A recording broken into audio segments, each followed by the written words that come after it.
um poderoso cérebro. Esse é o centro de controle da homeostase, ou equilíbrio fisiológico do nosso corpo, responsável por executar as funções cognitivas e os microajustes de quase todas as funções corporais, sem que você tenha que pensar muito sobre isso. Ele não é pequeno, sob nenhum aspecto. Para fazer isso, nosso cérebro consome cerca de 20% da energia corporal todos os dias, o que significa que ele precisa de um grande volume de sangue oxigenado para suprir sua alta demanda metabólica. Mas como é que o sangue chega até o cérebro? Na videoaula de hoje, nós vamos ver alguns dos vasos sanguíneos responsáveis pelo transporte desse sangue oxigenado e tão nutritivo até o cérebro e muito mais ao explorarmos as artérias da cabeça. Então, na videoaula de hoje, nós vamos ver como o sangue arterial chega até a cabeça usando essa ilustração de uma vista lateral direita da cabeça e do pescoço. Antes de começarmos, eu queria que você soubesse que este tutorial tem muitos detalhes. Na verdade, nós vamos falar sobre cerca de 70 artérias hoje. Nossa. Mas não desanime, nós vamos conversar sobre elas lentamente e vamos dividir essa grande família de vasos em 3 grandes grupos. Nós vamos ver a anatomia e os ramos da artéria carótida externa, da artéria carótida interna e, finalmente, da artéria vertebral. Sinta-se à vontade para assistir esta videoaula por partes, para ter certeza que você dominou a anatomia de um grupo antes de seguir para o próximo. Muito bem, então, sem mais delongas, vamos começar com esse grande vaso destacado em verde, que é o tronco braquiocefálico. O tronco braquiocefálico também é chamado de artéria iluminada ou artéria braquiocefálica, e é o maior vaso que leva sangue oxigenado para o lado direito da cabeça e do pescoço e também para o membro superior direito. Ele se origina diretamente do arco aórtico, como você pode ver aqui, como o primeiro ramo único da aorta. Ou seja, não existe um par de troncos braquiocefálicos. Ele é um vaso único. Ele segue superiormente, passa pela traqueia e se bifurca ao nível da junção externo-clavicular em seus 2 ramos, a artéria subclávia direita e a artéria carótida comum direita, sendo que a artéria carótida comum direita continua seguindo superiormente até o pescoço e a cabeça. Aqui você pode ver a artéria carótida comum destacada em verde. Ao contrário do tronco braquiocefálico, essa grande artéria é bilateral, o que quer dizer que existe uma artéria carótida comum direita e uma esquerda. Mas apesar dela ser bilateral, é importante saber que ela possui origens diferentes em cada um dos... Licença. A gente vai ver essa parte aqui de baixo, tá? Mas vocês podem se concentrar da artéria carótida comum para cima, tá? Vou falando para vocês. lados. Como nós já vimos, a artéria carótida comum direita se origina da bifurcação do tronco braquiocefálico, aproximadamente ao nível da articulação externo-clavicular direita e segue superiormente pelo pescoço em seu trajeto até a cabeça. Do lado esquerdo, a artéria carótida comum se origina diretamente do arco aórtico, como seu segundo ramo. Ela segue superiormente e passa pelo mediastino superior até chegar ao lado esquerdo do pescoço. A partir desse ponto, as artérias carótidas comuns direita e esquerda seguem um trajeto semelhante e possuem o mesmo padrão de ramificação. Ambas seguem superiormente até se bifurcarem na bifurcação carotídea, aproximadamente ao nível da 4ª vértebra cervical, dando origem à artéria carótida interna e à artéria carótida externa. Um fato interessante é que a bifurcação da artéria carótida comum esquerda é um pouco mais alta do que a da direita em 50% da população. Esta próxima estrutura está localizada logo abaixo da bifurcação carotídea e é conhecida como corpo carotídeo. O corpo carotídeo é uma estrutura oval que age como uma antena, medindo a composição química do sangue que passa pelas artérias carótidas comuns. Essa informação é então enviada para o centro respiratório do tronco encefálico. O corpo carotídeo é muito pequeno e difícil de ser encontrado numa dissecção anatômica. E o que faz essa pequena estrutura ser tão especial? Bem, ela é formada por quimiorreceptores compostos por células do tipo 1, ou glomos, e por células do tipo 2, ou células de sustentação. Esses quimiorreceptores são responsáveis por monitorar o pH e os níveis de oxigênio e gás carbônico do sangue, e, portanto, eles são capazes de detectar estados de hipóxia, acidose e hipercapnia. O corpo carotídeo é inervado pelo nervo do seio carótico, um ramo do nervo glossofaríngeo que, como você provavelmente já sabe, é o 9º nervo craniano. O seio carotídeo, ou seio carótico, é uma dilatação situada na base da artéria carótida interna, logo acima da bifurcação carotídea. É uma estrutura importante que envia informações sobre a pressão arterial para o hipotálamo. Ele contém baroreceptores, que são mecanorreceptores que detectam alterações na pressão arterial, e é inervado pelo nervo para o seio carótico, também conhecido como nervo de Ehring, um ramo do nervo glossofaríngeo. Como nós vimos, a artéria carótida comum se... Só um dado clínico aqui, gente, essa região onde está esses baroreceptores na carótida é uma das células que começam a ter um funcionamento errado, um mau funcionamento, e exatamente por isso é um dos motivos que você começa a ter pressão alta. Tá? Bifurca em 2 ramos, e nós vamos explorar cada um deles em detalhes, começando pela artéria carótida externa. A artéria carótida externa segue superiormente, passa abaixo da glândula submandibular e dentro da glândula parótida e dá origem a vários ramos ao longo do seu trajeto. Geralmente são 8 ramos que vão irrigar as estruturas da cabeça, do pescoço e da face.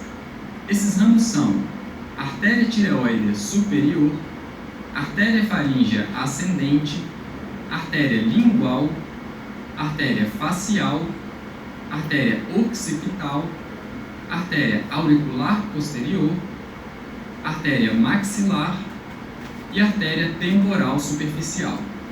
Então, vamos dar uma olhada nesses ramos, começando pela artéria tireoide superior, destacada em verde. Essa artéria se origina da artéria carótida externa ao nível do osso ióide. Ela segue pela porção superior da glândula tireoide, dando origem aos ramos que vão irrigar os músculos. Só para a gente entender, a artéria carótida externa, ele é uma divisão de qual artéria? Só no começo. A artéria carótida comum, tá? É uma sequência. Tá? Aí ramifica para externo e interno. Infra-ióideos e o músculo esternocleidomastoide. Vamos ver agora a artéria laríngea superior, um ramo da artéria tireoide superior. Esse vaso passa abaixo do músculo tireoide, acompanhando o trajeto do ramo laríngeo interno do nervo laríngeo superior. Podemos ver a artéria... Então, todas essas artérias aí são ramificações da externa. Isso aí é a base da prova. É tipo assim, eu vou te perguntar, a artéria maxilar, ela vem de qual artéria? Entendeu? É você saber essa sequência. Mas você vai colocar nessa Porque o principal para a gente vai estudar mesmo, vocês precisam saber, é a artéria carótida externa. As outras é porque cada cronograma tem que passar. A interna não, ela vai para dentro do cérebro. A gente vai passar aqui, mas o que vocês precisam saber é a artéria carótida externa. E eles têm que saber ela inteirinha. A laríngea superior destacada aqui, em uma vista posterior do pescoço, com os tecidos e músculos removidos para expor a laringe, a traqueia e a epiglote. Ela irriga a mucosa, o músculo e as glândulas da laringe.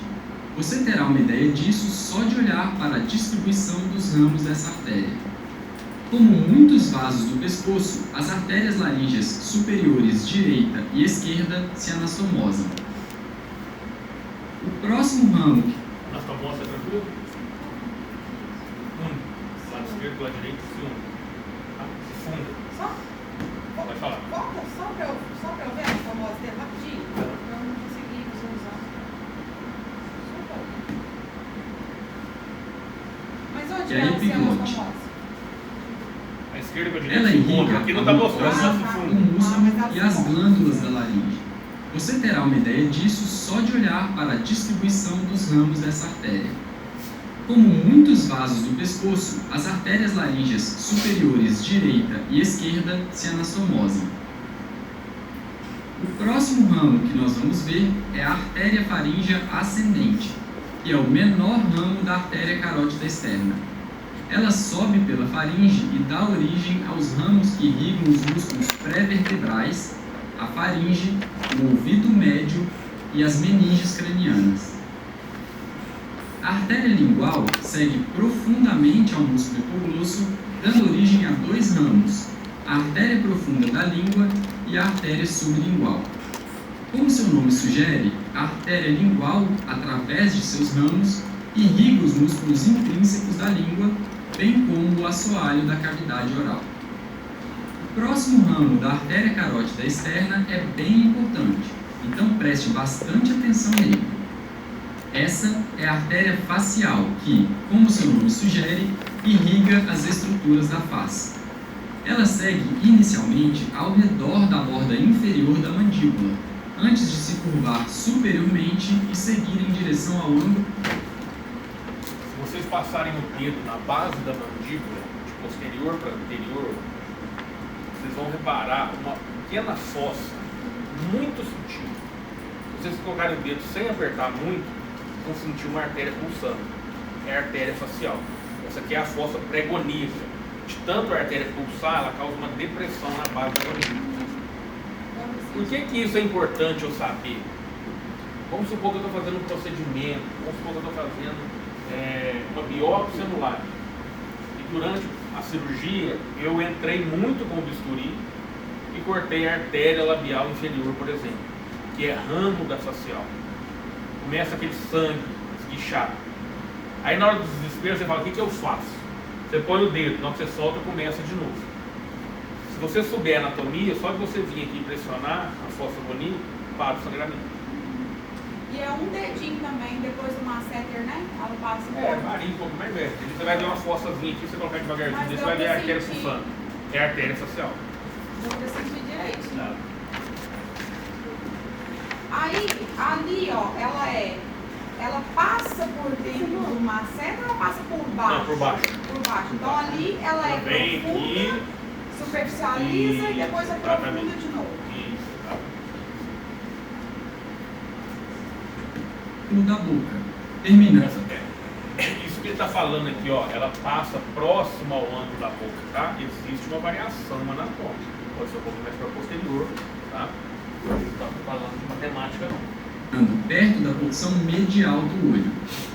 A artéria facial, como as outras artérias que discutimos até agora, também dá origem a vários ramos que podem ser divididos em ramos cervicais e ramos faciais, dependendo da região que eles irrigam.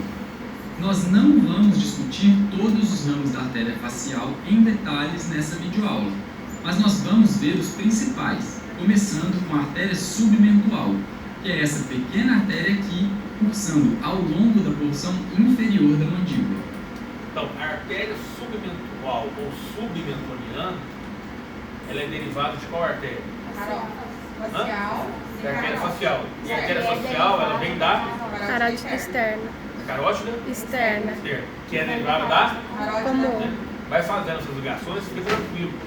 Eu gostava muito da artéria e veia, tipo em casa fazendo uma árvorezinha. Saiu a carótida comum, depois divide externo e interno, pega o interno e vou dividindo ela todinho. Na prova, por exemplo, você pensar, você faz isso. Às vezes fica difícil você vir direto na artéria submentoniana. Você cria a sua árvore. Eu vou começar lá do começo, vou vindo, você consegue. Entendeu? E não adianta você saber que essa aqui é a artéria submentoniana. Mas e aí, ela vem da onde? Tá? A artéria submentual, o maior ramo cervical da artéria facial, segue anteriormente sobre o músculo membrioide, passando abaixo do ventre anterior do músculo digástrico e inferiormente ao corpo da mandíbula. Ela irriga os músculos. Isso aqui é anastomose. Então, isso que eu tô... Tá vendo? Então, a artéria submentoniana, ela vai ser anastomose com a artéria mentoniana, na região anterior. Mas a artéria mentoniana, ela pode fazer anastomose labial também, né? Não, pode fazer tudo. Pode acontecer, variação. Entendeu? Aqui não está mostrando, mas essa artéria poderia estar ligada aqui, ó. Tá? Aqui em cima a gente tem a labial inferior. E a pele da região submentual. A próxima artéria que nós vamos ver, a artéria labial inferior, se origina perto do ângulo da boca, segue profundamente ao músculo abaixador do ângulo da boca e perfura o orbicular da boca. Aqui dá uma ideia, dá uma imagem que ela está fora do lábio, mas ela percorre dentro do lábio também. Entendeu? Por isso ela recebe o nome, tá? Labial. Ela não está aqui abaixo do lábio aqui não. Está no lábio. A artéria irriga os músculos e a membrana mucosa do lábio inferior, bem como as glândulas labiais. A artéria labial inferior forma uma anastomose com sua correspondente curva lateral e com o ramo mentual da artéria alveolar inferior, que nós vamos conhecer daqui a pouco. Finalmente, vamos ver a artéria labial superior.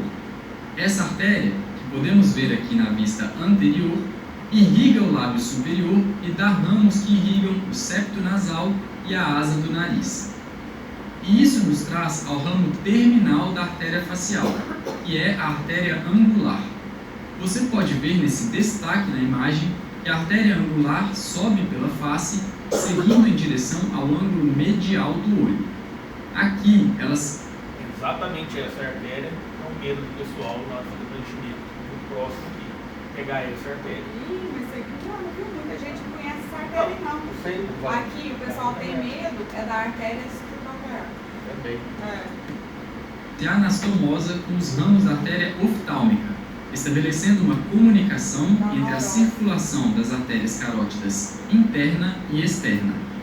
Olhando agora para uma vista anterior, podemos ver melhor o trajeto da artéria, que passa sobre a maxila e segue em direção ao ângulo medial do olho. A artéria angular irriga várias estruturas da face, incluindo o saco lacrimal e a área nasal, bem como o músculo orbicular do olho. Agora que acabamos de ver a artéria facial, vamos ver os últimos 4 ramos da artéria carótida externa, começando pela região posterior da cabeça, onde encontramos a artéria occipital. Essa artéria se origina da artéria carótida externa, próximo à borda inferior do ventre posterior do músculo digástrico.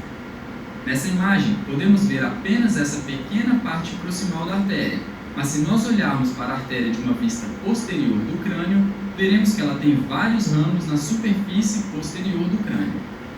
A seguir, temos a artéria auricular posterior.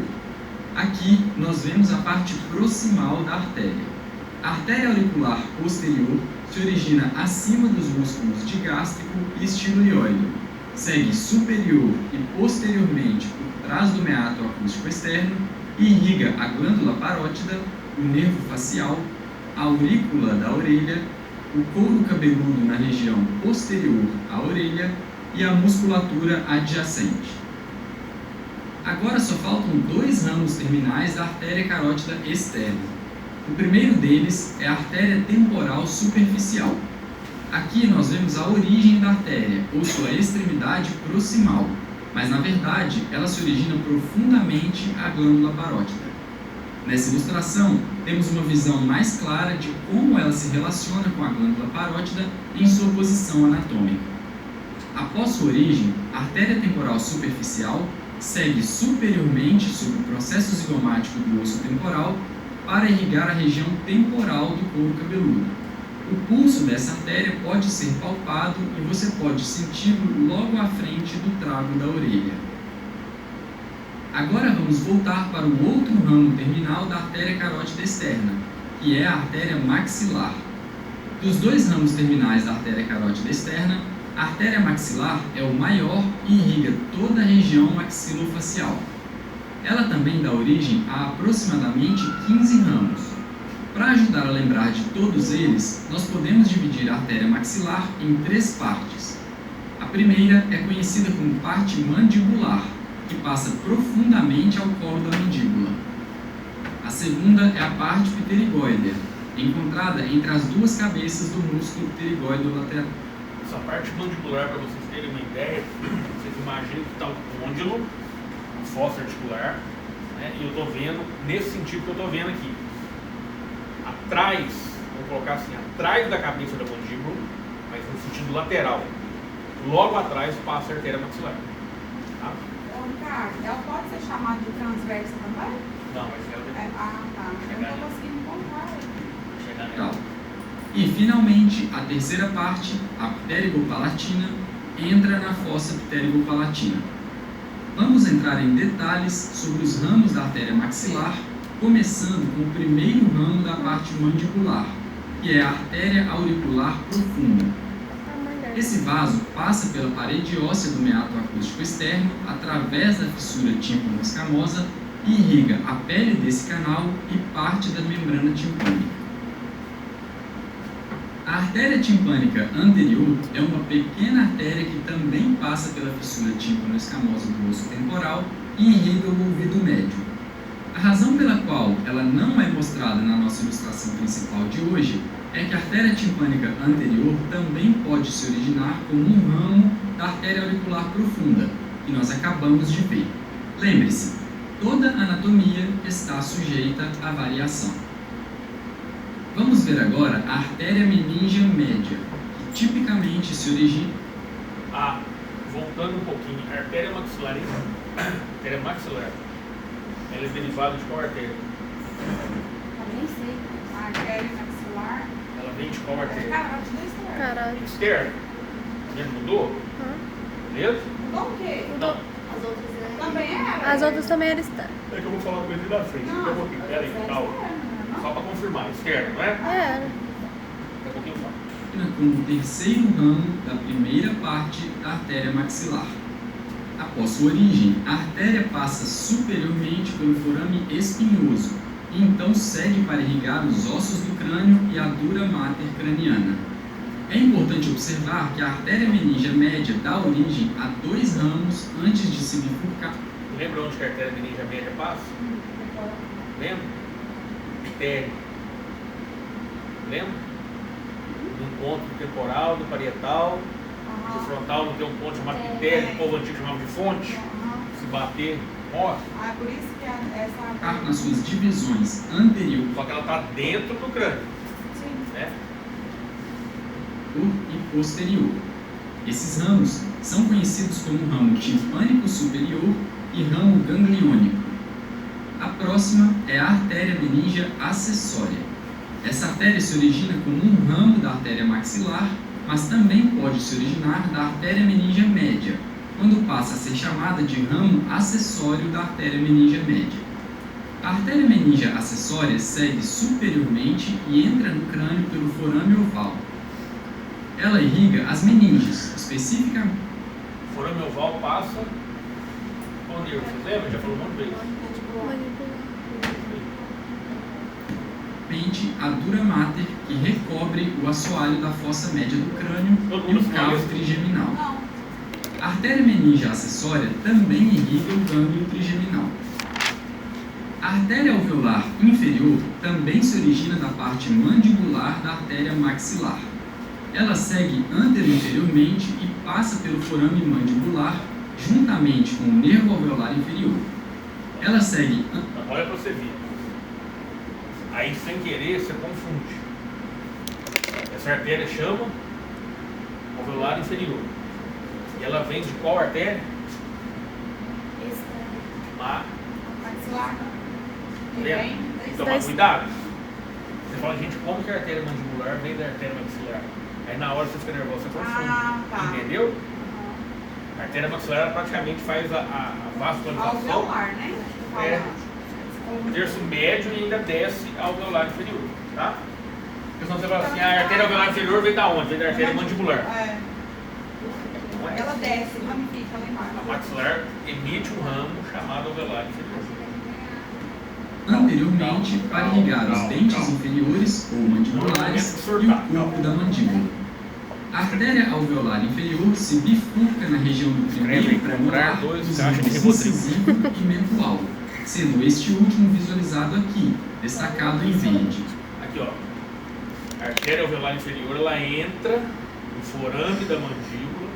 A gente vai ver mais pra frente, junto com a veia alveolar inferior, o nervo alveolar inferior. Aí na hora que ele sai, ele muda o nome, não muda? Aí vira mentoniano. A artéria mentoniana, ela deriva de qual artéria? Que vem da? Maxilar. Que vem da? Boca externa. Carotídeo externo vem da Da onde? bumbum. É isso que eu quero saber. Simples demais. Não, vocês ficaram participando tudo. Coisa besta, né? Coisa ridícula na hora do nervosismo, lá no meio da cirurgia. Qual que é a carótida? Sei lá, é do pé. Você tá bem? A próxima artéria, a artéria massetérica, também se origina da segunda parte ou porção pterigóidea da artéria maxilar. Essa pequena artéria acompanha o nervo lingual e segue lateralmente através da incisura mandibular, onde irriga o músculo masseter. Depois, encontramos os ramos pterigóideos da artéria maxilar, que também se originam de sua segunda parte. Eles variam em número e origem, e irrigam os músculos pterigóideos lateral e medial. A seguir, vemos a artéria bucal, que também se origina da parte pterigóidea da artéria maxilar. Também conhecida como artéria bucinadora, a artéria bucal pulsa obliquamente entre o músculo pterigóide medial e a inserção do músculo temporal, até atingir a superfície externa do músculo bucinador, que ela irriga juntamente com o tecido da bochecha logo acima. As artérias temporais profundas se originam da região superior da artéria maxilar e sobem profundamente ao músculo temporal, que elas irrigam. Elas também irrigam a parte escamosa do osso temporal, bem como o pericrânio, que é o revestimento externo do crânio. O ramo mais proximal ao longo da maxila é conhecido como artéria temporal profunda posterior, enquanto o mais distal é chamado de artéria temporal profunda anterior. Um terceiro ramo, a artéria temporal profunda média, também pode estar presente. Vamos para a terceira e última parte da artéria maxilar, que é a parte pterigopalatina. Nossa primeira artéria de interesse nessa região é a artéria palatina descendente. Ela se divide nas artérias palatinas maior e menor, que irrigam o palato duro e o palato mole, respectivamente. A artéria alveolar superior posterior, também chamada de artéria dental posterior, é o nosso próximo ramo. Ela desce ao longo da superfície posterior da maxila e irriga os dentes pré-molares e molares maxilares, bem como o seio maxilar e a gengiva da cavidade oral superior. Seguindo ao longo da parte pterigopalatina da artéria A artéria alveolar superior posterior, ela vem da Peraí, vamos lá. Artéria alveolar superior posterior, ela deriva de qual artéria?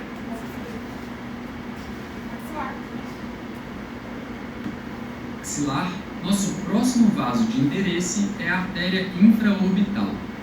Esse vaso passa pela fissura orbital inferior, incisura infraorbital da órbita e forame infraorbital, onde dá origem às artérias alveolares superiores, anteriores e médias. Deu para entender esse desenho aqui que está passando dentro da órbita, no assoalho da órbita? Aí aqui, ó, o desenho está errado. Aqui, na realidade, entra dentro do canal infraorbitário para sair aqui no forame infraorbitário, entendeu? E é anastomose com a nasal? Não. Ela dá origem? Não. Porque sai do forame, não sai? Sai. Aí ela vai originar aqui a infraorbitária, anterior e média. Tá? A artéria infraorbital irriga os dentes caninos e os incisivos maxilares, bem como partes do nariz da pálpebra superior e do lábio superior. Por que o pessoal, não sei se vocês já ouviram falar, quando eu faço a técnica infraorbitária, porque na maioria das vezes quando eu estou fazendo alveolar superior médio, por exemplo, é praticamente no mesmo nível da infraorbitária. Quando eu faço o infraorbitário, automaticamente estou pegando o nervo alveolar superior médio. É praticamente a mesma técnica, principalmente se você chegar até no forame. Quando eu faço, se eu pudesse separar didaticamente, só para vocês entenderem, se eu conseguisse fazer a técnica infraorbitária separada, é para ir fazer inervação de tecido mole. É uma face e a pálpebra superior. Por isso que o pessoal antigamente brincava, quando você faz uma infraorbitária muito bem dada, ou um volume muito alto, pode acontecer da pálpebra, pum. Aí o pessoal assusta. Não, você foi em cheio, às vezes você foi lá dentro do forame. Entendeu? Então, qual a estrutura? Nervo infraorbital e nervo, é tecido mole. Só que automaticamente eu pego o médio. Então, anestesia o dente, região de pré-molar. Canino lateral e central é o anterior. Mas muitas vezes, na hora da clínica, no dia a dia, você acaba que você pega até um pedaço do anterior às vezes. Depende de onde você vai fazer a função. Né? Porque a técnica do infraorbitário, você sobe mais ou menos entre os dois pré-molares, seguindo a linha interpupilar do paciente. Todo mundo já teve anestésia?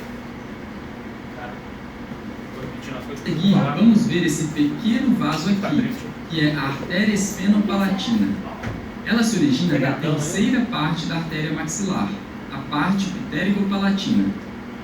Também conhecida como artéria nasopalatina, a artéria esfenopalatina passa pelo forame esfenopalatino e entra na cavidade nasal logo atrás do meato superior.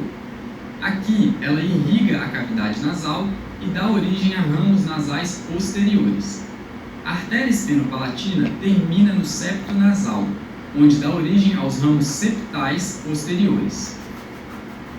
A próxima artéria que nós vamos ver é esse vaso aqui, que é o ramo faríngeo da artéria maxilar. Esse vaso também se origina da parte pterigopalatina da artéria maxilar e irriga a faringe e o teto do nariz. E, finalmente, o último ramo da artéria maxilar é a artéria do canal pterigóideo. Esse ramo variável segue posteriormente pelo canal pterigóideo e dá origem a ramos para a tuba auditiva, cavidade timpânica e porção superior da faringe. Ele também costuma formar uma anastomose com a artéria carótida interna. E com essa maratona, nós acabamos a artéria carótida externa e seus ramos. Se você precisar de uma pausa, agora é uma boa hora para isso. Mas se você estiver pronto para seguir, vamos continuar e voltar lá na bifurcação carotídea para aprender sobre a artéria carótida interna. Então, estamos de volta à bifurcação da artéria carótida. Vou esperar mais um pouquinho no intervalo. Comum e dá origem à artéria carótida externa, que nós já vimos, e à artéria carótida interna, que você pode ver destacada em verde. A artéria carótida interna segue superiormente a partir de sua origem na bifurcação carotídea, dentro de um revestimento facial conhecido como bainha carotídea, e entra no neurocrânio pela base do crânio através do canal carotídeo. Dentro do crânio, é uma artéria extremamente importante para a circulação cerebral, como nós veremos ao explorar seus ramos. Anatomicamente, essa artéria pode ser dividida em segmentos. Uma forma de descrever ou classificar os segmentos da artéria carótida interna foi descrita em 1996 por Boutilliers e colaboradores, e ficou conhecida como segmentos de Boutilliers. Basicamente, essa classificação divide a artéria carótida interna em 7 segmentos baseados na posição de cada parte da artéria. Esses segmentos são o cervical, o petroso, o lácero, o cavernoso, o clinoideo, o oftálmico e o comunicante ou terminal. Como muitas outras grandes artérias, a artéria carótida interna dá origem a vários ramos que podem ser classificados de acordo com seus segmentos de origem. Felizmente, os ramos da artéria carótida interna são mais diretos do que os da artéria carótida externa. A primeira coisa que precisamos lembrar é que os segmentos ímpares, com exceção... não trabalha na parte da carótida Não, interna, isso aqui né? é só porque tem que passar de cronograma. Essa parte aqui não mexe, Eu não vou estudar isso. não. É Eu não vou neurograma. estudar Fica dentro, vai interna. pra Eu sou você. externa também. Hã? Não, não. Tá vendo? É só externa que ele cobrar. Hã? Não, tem que passar. Uma vez eu pulei, eu acho que não é o caso de vocês não. Teve um santo para a coordenação e falou.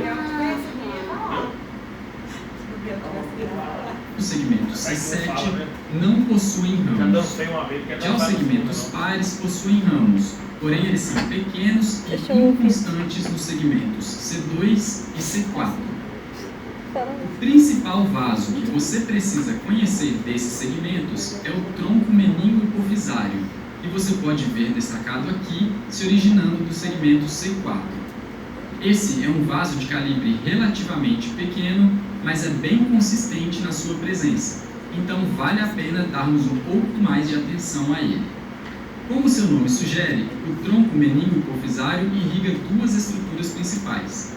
A primeira é a meninge, que ele irriga através de vários ramos meníngeos, e a segunda é a hipófise, através da artéria hipofisária inferior.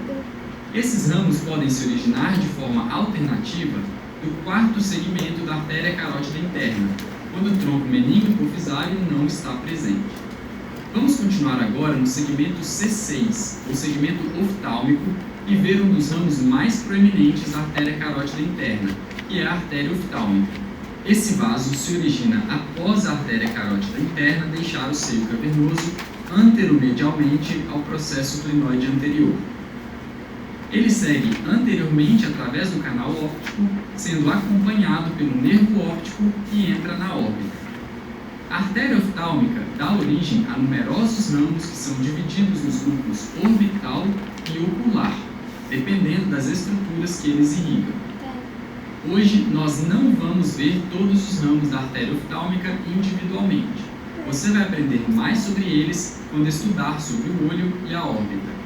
Mas eu quero chamar sua atenção para dois de seus ramos, sendo o primeiro a artéria supraorbital. Após a sua origem, a artéria supraorbital passa anteriormente ao longo da borda medial dos músculos reto superior e levantador da pálpebra superior. A artéria continua seu trajeto e passa pela incisura supraorbital para irrigar os músculos e a pele da fronte. O outro ramo da artéria oftálmica que nós vamos ver rapidamente é a artéria supratroclear. Não a confunda com a artéria supraorbital.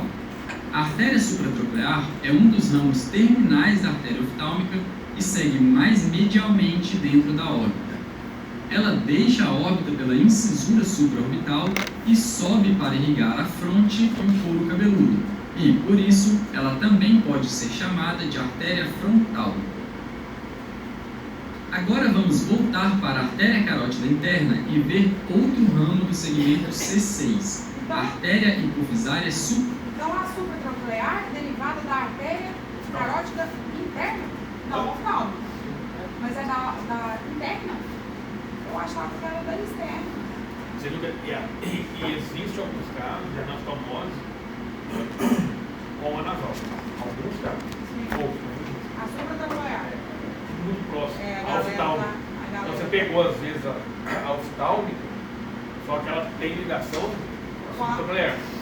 A oftálmica, Ela supratroclear e nasal. Supratroclear, ela vem da oftálmica. Então você consegue fazer uma urose e fazer no nariz também se tiver essa variação anatômica? O problema é saber se tem ou não. É tudo muito próximo do Mexe nervoso. no nariz nesse final. Você viu que vai ser aprovado a cirurgia estética. superior. Mas tinha que ser. Esse pequeno vaso se origina da porção medial posterior da artéria carótida interna e dá origem a vários pequenos ramos para o nervo óptico e o quiasma, bem como para a hipófise, daí seu nome. Seguindo para o último segmento da artéria carótida interna, o C7, o próximo vaso que nós vamos ver é a artéria comunicante posterior.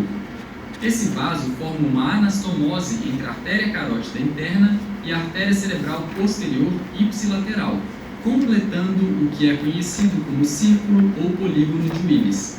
Quando você estudar os vasos associados à artéria vertebral, você vai esbarrar com esse vaso novamente e aprender um pouco mais sobre a sua importância. A próxima é a artéria coroideia anterior, que é pequena em calibre, mas grande em importância por causa das estruturas que ela irriga. Ela se origina da superfície posterior do segmento C7 da artéria carótida interna e dá origem a ramos para as estruturas profundas do encéfalo, como os núcleos da base, o tálamo, o trato óptico, o hipocampo, o corpo amigdaloide e o plexo coreoide do ventrículo lateral. Estamos quase acabando com a artéria carótida interna e agora nós vamos ver o primeiro dos seus dois ramos terminais, a artéria cerebral anterior. Essa artéria bilateral está situada na base do cérebro e irriga o aspecto medial do hemisfério cerebral até o lobo parietal. Bem, eu não vou entrar nos ramos da artéria cerebral anterior agora. Essa é uma videoaula para outro dia, mas eu vou mencionar um importante vaso relacionado à artéria cerebral anterior, que é a artéria comunicante anterior. Como você pode ver nessas duas imagens, a artéria comunicante anterior passa entre as artérias cerebrais anteriores direita e esquerda. Esse pequeno vaso forma uma anastomose entre essas artérias e também completa a parte anterior do círculo de Willis. E, finalmente, nós temos a artéria cerebral média, que se origina da última parte da artéria carótida interna e é o maior de seus dois ramos terminais. Olhando para a base do crânio, nós podemos ver a artéria cerebral média seguindo pelo sulco lateral, onde dá origem a numerosos ramos que irrigam a maior parte da superfície lateral do hemisfério cerebral, bem como parte da cápsula interna e dos núcleos da base. E assim, terminamos a artéria carótida interna e seus principais ramos. Se você quiser, faça uma pausa e respire um pouco. Nós estamos quase no fim. Só falta uma parte da videoaula. E se você estiver pronto, vamos dar o sprint final e olhar a última grande artéria da cabeça, a artéria vertebral. Vem comigo para saber mais. Agora estamos de volta onde começamos, no tronco braquiocefálico. Mas dessa vez nós vamos trocar a artéria carótida comum por esse vaso aqui, que é a artéria subclávia. A artéria subclávia é um vaso bilateral que irriga a cabeça, o pescoço e os membros superiores. Ela dá origem a vários ramos que irrigam o pescoço, como, por exemplo, o tronco costo-cervical e o tronco tíleo-cervical. Mas nessa videoaula eu quero focar nessa artéria aqui, a artéria vertebral. Esse par de artérias, uma de cada lado do corpo, pode ser dividido em 4 partes. A parte cervical, que sobe após a sua origem dentro de um espaço piramidal formado pelos músculos escaleno e longo do pescoço. A parte vertebral, que se estende da vértebra C6 até C2, passando pelos seus forames transversos.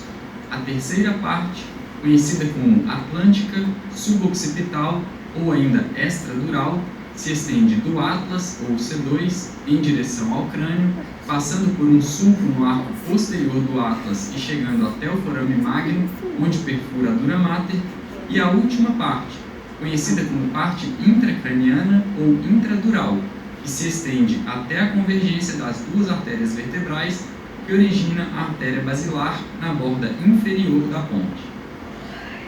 Vários ramos musculares e espinais se originam das 3 primeiras partes da artéria vertebral. Eles irrigam vários músculos do pescoço, bem como as vértebras cervicais, a dura mater espinal e a medula espinal.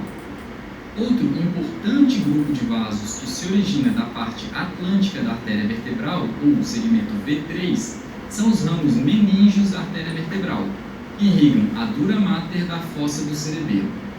Seguindo para a parte intracraniana, ou segmento V4, chegamos até a artéria cerebelar inferior posterior, também conhecida pela abreviação PAICA, derivada do termo em inglês. Ela se origina da artéria vertebral e converge com a sua companheira contralateral. Se nós olharmos para a artéria cerebelar inferior posterior na base do crânio, podemos ver que ela dá origem a uma rede de ramos ao longo da superfície posterior-inferior do cerebelo, que ela irriga. O próximo vaso que nós vamos ver é a artéria basilar, que é formada pela convergência das artérias vertebrais direita e esquerda na junção bulbo-pontina. Ela segue ao longo da superfície ventral ou anterior da ponte, dentro da cisterna pontina, e dá origem a vários ramos bilaterais, que incluem a artéria cerebelar inferior anterior, às vezes a artéria labiríntica, que irriga a cóclea e o aparato vestibular, apesar dela também poder ser um ramo da artéria cerebelar inferior anterior, as artérias pontinas, a artéria cerebelar superior e, finalmente, a artéria cerebral posterior. Vamos dar uma olhada mais de perto nesse último vaso, a artéria cerebral posterior. Esse é um vaso bilateral que se origina da bifurcação da artéria basilar. Ele irriga a porção posteromedial do lobo temporal, bem como o lobo occipital, como você pode ver por essa rede de vasos que se originam das artérias cerebrais posteriores para essas regiões do cérebro. Agora, tente se lembrar da anatomia da artéria carótida interna e você vai reconhecer esse importante vaso aqui, que é a artéria comunicante posterior. Ela forma uma anastomose entre a artéria cerebral posterior e a artéria carótida interna, conectando as circulações anterior e posterior do cérebro. As artérias comunicantes posteriores completam o famoso círculo de Willis e, acredite em mim, não tem como aprender as artérias da cabeça sem falar sobre essa estrutura. Então, só para nos lembrarmos, o círculo ou polígono de Willis, que é anatomicamente chamado de círculo arterial do cérebro, se refere a um anel de artérias interconectadas na base do crânio. Você pode ver essas artérias destacadas aqui em verde.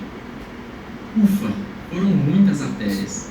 Você ficará feliz em saber que nós chegamos ao final da nossa jornada arterial de hoje. Antes de terminarmos, vamos finalizar nossa videoaula com uma nota clínica. Nós acabamos de ver o círculo de Willis, mas apesar de termos falado tanto sobre a sua importância, você talvez fique surpreso ao saber que encontrar um círculo de Willis perfeito na prática clínica não é muito comum. É isso mesmo, como quase tudo em anatomia humana, existe muita variação anatômica no círculo de Willis, e ele só é completo em 1 a cada 5 pessoas, pois alguns vasos estão frequentemente ausentes ou são mal desenvolvidos. Por exemplo, o círculo de Willis pode ser incompleto devido à hipoplasia de 1 ou 2 artérias comunicantes posteriores. A hipoplasia ou ausência do segmento A1 de uma das artérias cerebrais anteriores ou a ausência da artéria comunicante anterior. E assim terminamos nossa maratona sobre as artérias da cabeça. Vamos resumir rapidamente o que nós vimos hoje. Primeiro, nós vimos a artéria carótida comum em sua bifurcação, onde ela dá origem às artérias carótidas externa e interna. Depois, vimos os ramos da artéria carótida externa, que incluíam a artéria tireoide superior, a artéria faríngea ascendente, a artéria lingual, a artéria facial, a artéria occipital, a artéria auricular posterior, a artéria maxilar e a artéria temporal superficial. Depois, nós vimos que a artéria carótida interna é dividida em 7 segmentos, que são segmentos cervical, petroso, lácero, cavernoso, clinoideo, oftálmico e comunicante. Você se lembrará que os segmentos ímpares, exceto o C7, não possuem ramos, e que os segmentos pares possuem vários ramos pequenos, exceto o C6, que dá origem à artéria oftálmica e à artéria hipofisária superior. O segmento comunicante, ou C7, é o ponto de maior destaque quando se diz respeito aos ramos da artéria carótida interna. Ele dá origem à artéria comunicante posterior, à artéria coroidea anterior, à artéria cerebral anterior e à artéria cerebral média. Nossa última parada foi a artéria vertebral e seus 4 segmentos. Nós focamos no segmento V4, e dá origem à artéria cerebelar inferior posterior antes de se unir com sua correspondente contralateral para formar a artéria basilar. Nós rapidamente vimos os ramos desse vaso antes de finalizarmos na artéria cerebral posterior e finalmente nós juntamos tudo dando uma rápida olhada no círculo arterial de Willis. Então é isso, você definitivamente está de parabéns por assistir essa videoaula. Muito bem, obrigado por assistir e bons estudos. Percebi, mas fala da transverso. Não, depois eu vou mostrar as outras imagens.